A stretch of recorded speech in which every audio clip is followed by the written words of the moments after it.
వర్షాలు ఇలా విస్తారంగా కురుస్తున్నప్పుడు మామూలుగా దగ్గులు జలుబులు కరెంట్ షాక్లు సరే, కానీ మరొక ప్రమాదం కూడా ఉంది. అదే పాములు. పాములు ఇంట్లోకి రాకుండా ఉండాలంటే కొన్ని తేలికపాటి చిట్కాలు పాటిస్తే సరిపోతుంది.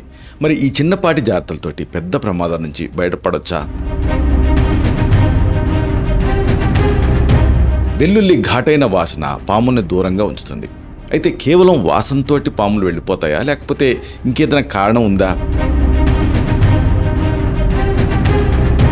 ఎప్సమ్ సాల్ట్ పాముల చర్మానికి చిరాకు కలిగిస్తుంది. కానీ ఈ చికాకు వాటిని శాశ్వతంగా దూరం చేస్తుందా, లేకపోతే తాత్కాలికమేనా? అమ్మోనియా వాసన పాములకి ప్రమాద సంకేతంలాగా అనిపిస్తుంది. అయితే ఈ వాసన మనుషులకి హానికరమా, లేకపోతే సురక్షితమేనా?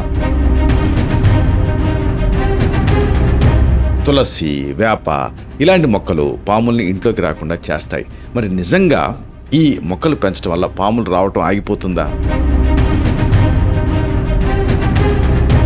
ఇంటి చుట్టూ ఉన్న పొదలు, పగుడ్లు పాములకి ఆశ్రయం ఇస్తాయి. అయితే ఇవి లేకుండా చేస్తే పాములు అసలు ఇంట్లోకి రాకుండా చేయొచ్చా? ఈ మొత్తం విషయాల్ని మనం ఒక వీడియోలో చెప్పుకున్నాం.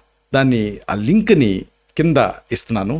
దీన్ని మీరు క్లిక్ చేయడం ద్వారా ఈ మొత్తం సమాచారాన్ని మీరు చూడొచ్చు.